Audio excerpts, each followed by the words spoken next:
ಸಮಸ್ತ ಕನ್ನಡಿಗರಿಗೂ ಸ್ವಾಗತ. ಇವತ್ತು ದಿಢೀರನೆ ಮಾಡುವಂತ 2 ತರದ ಶೇಂಗಾ ಬೀಜದ ಸ್ನಾಕ್ಸ್ ರೆಸಿಪಿನ ತೋರಿಸ್ತಾ ಇದ್ದೇನೆ. ಮೊದಲನೇದು ಕಾಂಗ್ರೆಸ್ ಕಡಲೆಕಾಯಿ.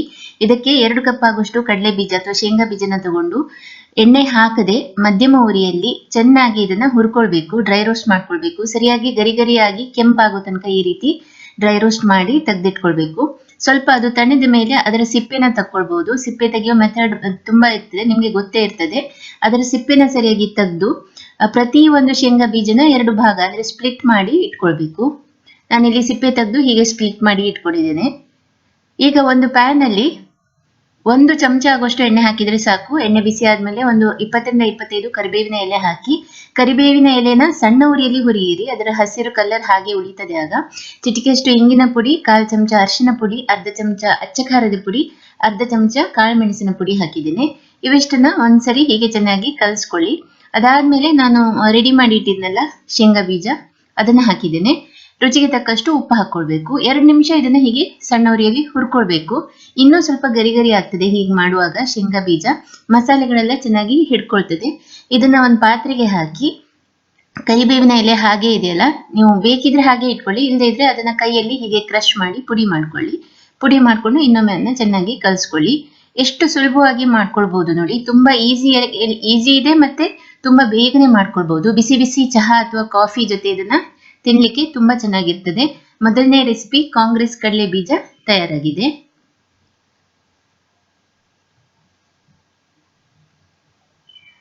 ಈಗ ಎರಡನೇದಾಗಿ ಮಸಾಲಾ ಶೇಂಗಾ ಹೇಗೆ ಮಾಡೋದಂತ ನೋಡೋಣ. ಇದರಲ್ಲಿ ನಾವು ಎಣ್ಣೆಯಲ್ಲಿ ಕರಿಬೇಕು. ಮೊದಲನೇ ಇದರಲ್ಲಿ ಎಣ್ಣೆಯಲ್ಲಿ ಕರ್ದಿರ್ಲಿಲ್ಲ.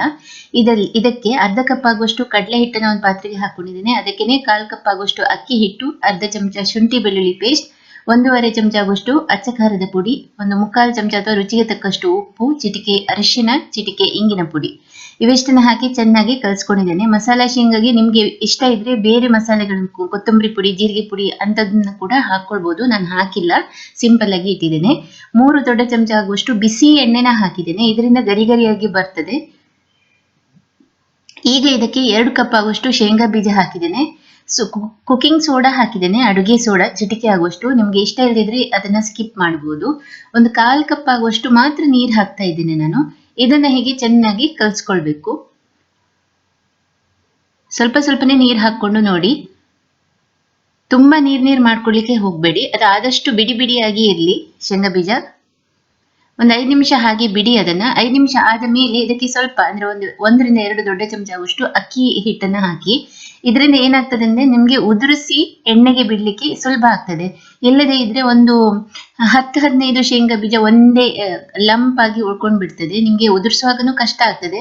ಅಷ್ಟೇ ಅಲ್ಲ, ಎಣ್ಣೆ ಬಿಸಿ ಇರೋದ್ರಿಂದ ನಮ್ಗೆ ಒಂದೊಂದೇ ಉದುರಿಸ್ತಾ ಅಲ್ಲಿ ಇರುವಾಗ ಕೈಗೆ ಬಿಸಿ ತಾಗ್ತದೆ.